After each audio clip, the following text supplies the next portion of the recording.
Hello Bear Nation and welcome to Inside UCA Athletics, a new podcast series where we will share the powerful stories of our student athletes here at UCA. I'm Susie Moysh from the Sports Information Director's Office, and today I'm joined by senior defender for the UCA women's soccer team, number 22, Rylee Ellis. Rylee, thank you for being with us here today. To get started, can you give our listeners a quick introduction, your name, where you're from, and how long you've been playing soccer? Yeah, so I'm Rylee Ellis. I'm from North Little Rock, Arkansas. I am a senior. I'll graduate in May 2026. And I have probably been playing soccer for, I think around 17 years. I say I started when I was 4. I don't know if I did much playing rather than just running around, but yeah, it's a long time. I love it. Awesome. Well, Rylee has started every single game since her freshman year and was named ASUN Defender of the Week earlier this season and has been a steady force for us on the field. But her story goes so much deeper than soccer. During her freshman year, right after an incredible first season, she faced a life-changing diagnosis, type 1 diabetes. Today, she's sharing how that moment reshaped her life and her career. All right, Rylee, so let's start at the beginning. You came in as a freshman, earned a starting spot, had an incredible first season. Can you briefly walk us through your decision to play for UCA and then how that first season went for you? Yeah, so being from North Little Rock, it's like 30 minutes from Conway, so I knew ultimately I wanted to stay close to home.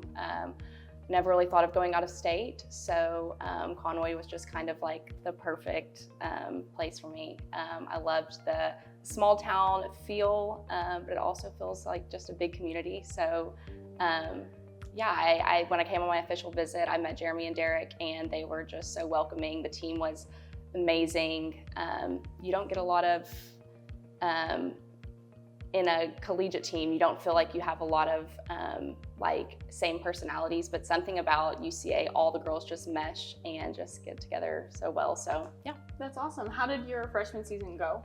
Freshman season was kind of crazy. You come in as a freshman not really expecting much playing time. It's just kind of a known thing. Club and high school are a completely different feel than the collegiate level. So it was very nerve-wracking, but me and my 9 other seniors, we were a bond from the moment we met. So it was really nice to go into it with a bunch of other girls. The team was so welcoming. But our freshman year was good. We made it to the conference tournament. We went to Florida. So it was fun.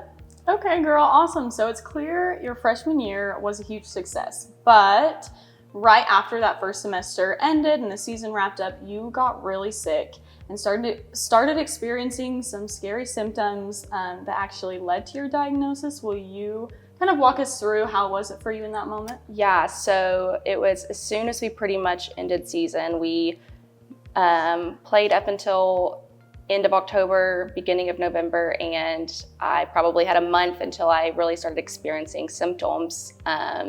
It was finals week, going into my first final exam week. Not really what I wanted to happen, but I remember actually our playoff game in FGCU in Florida. I remember getting this weird body shaking feeling, and that was prior to even feeling symptoms. So that was kind of my first realization that something is not really right. I remember coming off at halftime and my whole body just felt like I was gonna pass out, and I was like, something's not right. This has never happened. So a month passes. I back in my school routine, no soccer, so it's just kind of our break period. I remember studying for exams, and I've always been the type of student who goes to class, gets my work done. School's not my favorite, but I do it and I get my stuff done. So skipping class for me was never a thing that I just did voluntarily. But I remember there were several times where I was not even able to get out of bed. I wasn't making it to class. I would sleep through my alarms. And my roommate at the time, Marley, she's actually still my roommate. We had been together for a semester, so we didn't really know each other that well. And so she didn't know if this was normal for me to be sleeping this much, or if it was just something that I did.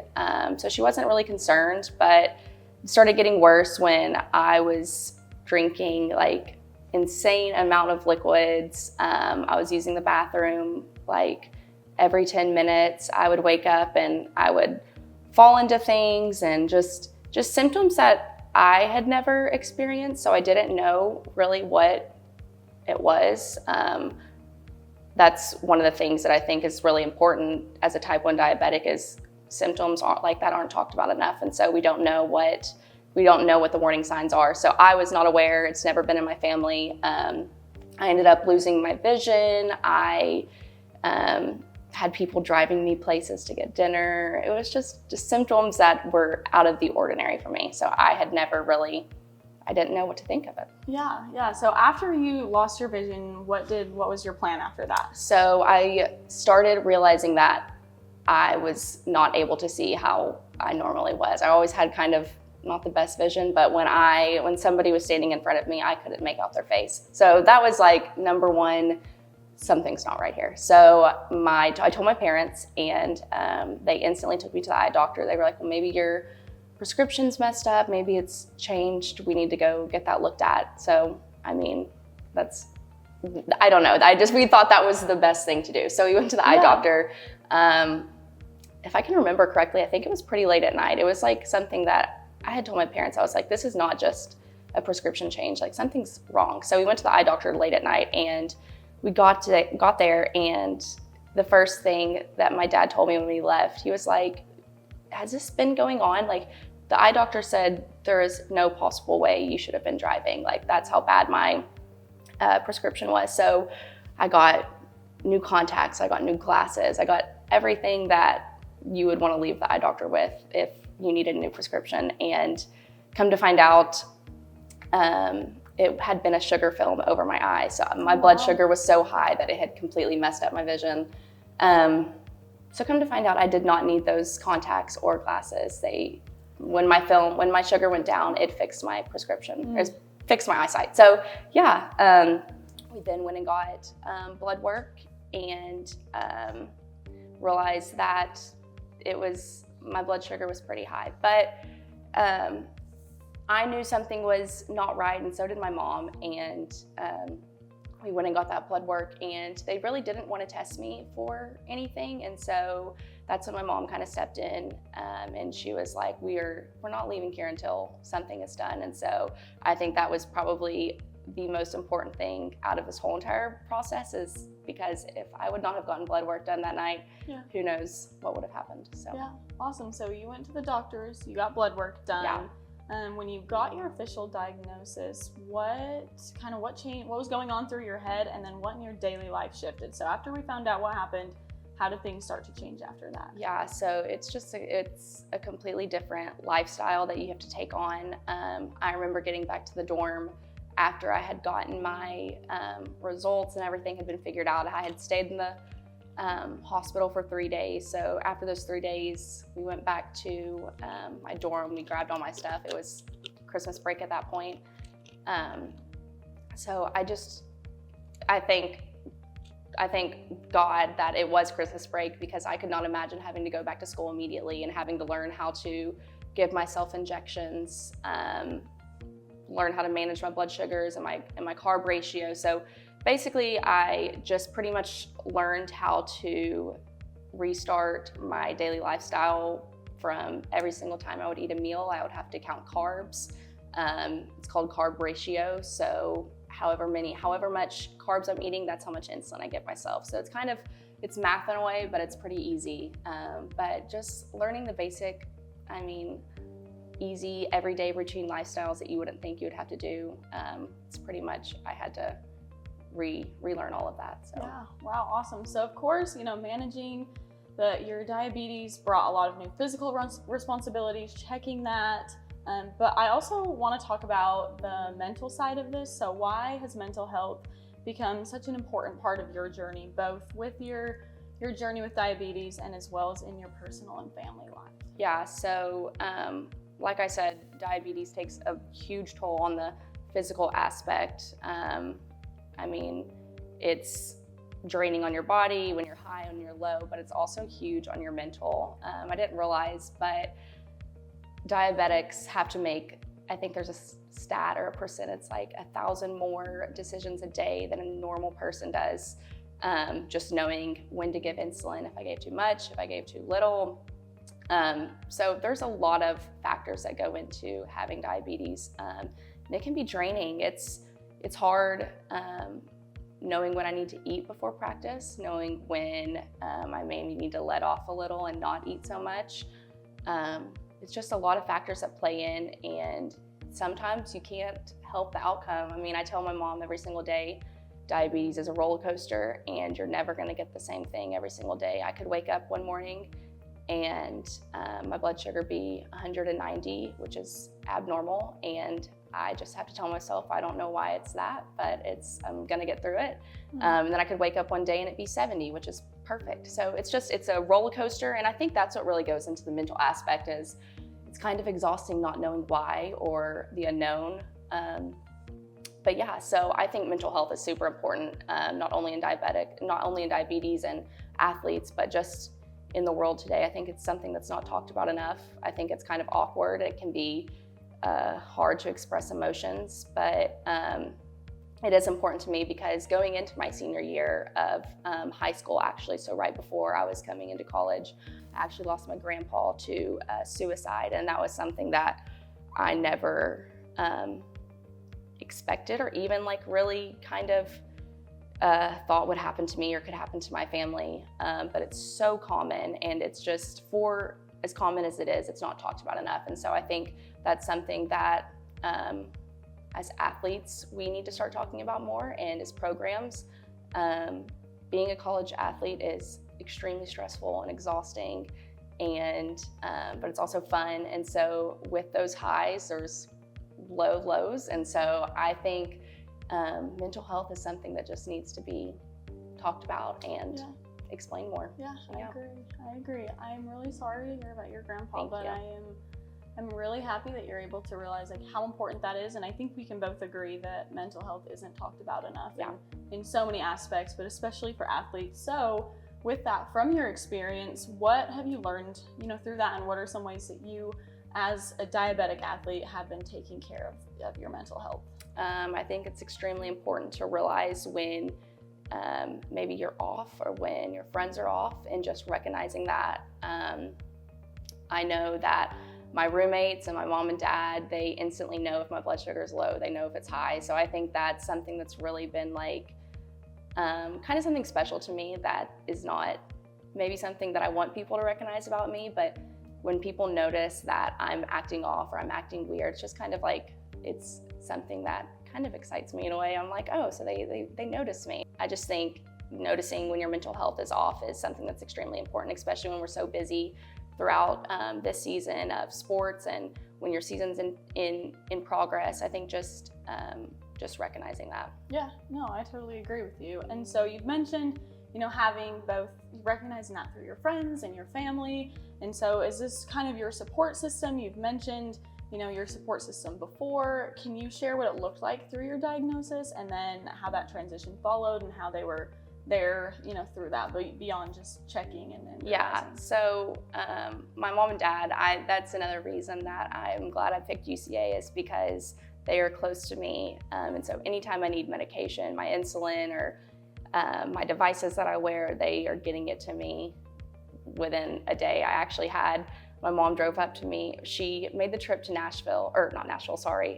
Kentucky. We went to Kentucky last week, and my parents made the trip to Kentucky, and we got back Sunday night. They probably got back around 12. And yesterday she was in Conway bringing me all my medication. So it's just little things like that are amazing, and so such a blessing, because without them, I don't know how I would be able to manage this. My roommates are another huge support system. I live with 3 of my teammates. One of them I've lived with since freshman year. I mentioned earlier, Rylee, and then Nina Mazzola and Ashlyn Fuentes. They're the best. I share a bathroom with Ashlyn, and she is checking my blood sugars constantly. If I'm having a low or a high before I go to bed, she's staying in my room until I get that figured out. So that's just something that I think's been really pivotal in my my journey with diabetes, is just finding people who are gonna be with you throughout those hard times and the good times. I don't know how I would have gone through this journey without them. Another thing that I want to highlight is JDRF. It's an organization that is trying to find a cure for diabetes. And so my sophomore year, we actually, as a team, we got shirts together and we went to Northwest Arkansas, which is 2 hours away. So I think every one of my teammates made the trip to Northwest Arkansas, and we all did a walk for JDRF to find a cure. So it's just things like that are really special to me, that not everybody has a support system like that to help them. So yeah, that's awesome.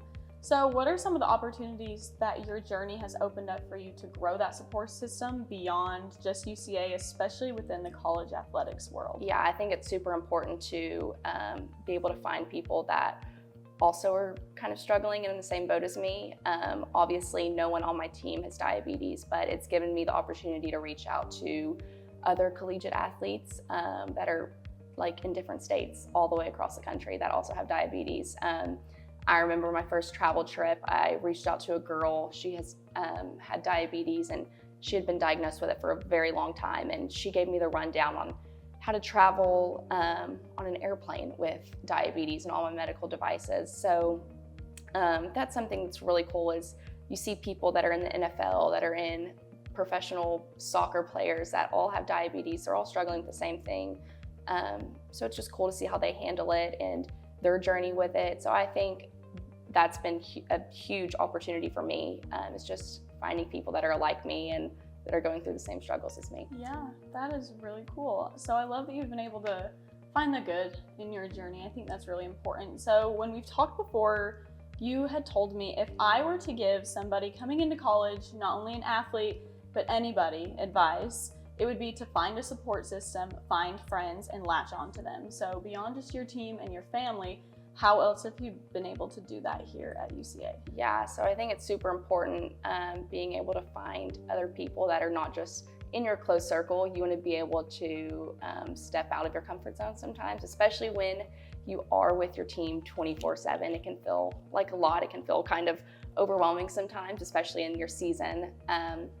So I think it's important to find friends in other areas. Of course, I love my team, and they're all 35 of my best friends, seriously. But I actually have a boyfriend that goes to UCA. He's in a fraternity, and so I think it's been really cool to meet some of his friends. And although I'm not in a sorority, I've met girlfriends and other girls in sororities, and so it's just been cool just to see all that UCA has to offer. I'm involved in church, so I have church friends and just clubs here at UCA. I just think it's really important that you find people that are not with you all the time, but other people too. That way you can experience a different part of college also. Yeah, I agree with you. I agree. So your story is full of some really powerful memories and some moments. And so as we wrap up, what are the biggest lessons that you have learned and that you would want others to take away from your journey?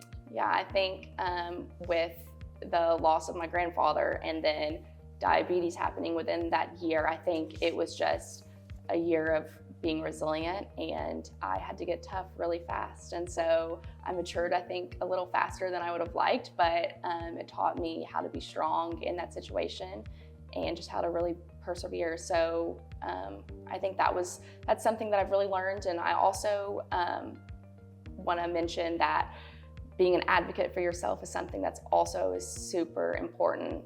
If my mom would not have been an advocate for me when we went and got blood work that one day, if she wouldn't have requested to get blood work and get extra tests done, then I probably would have been a different situation. So I think remembering to be an advocate for yourself in all situations of college, whether that's athletes, when you're talking to coaches, or when you're just in uncomfortable situations, I think being an advocate for yourself and the people you love is incredibly important. Yeah. So, yeah, I love that advice. Well, Rylee, I truly admire your strength and your resilience. So thank you so much for sharing your story with us today. Thank you. And to everyone listening, stay tuned for more inspiring stories from our student athletes. You can keep up with everything happening with UCA Athletics by visiting our website at ucasports.com, following us on social media, or by downloading the UCA Athletics app. Thank you for joining us, and as always, go Bears. Go Bears.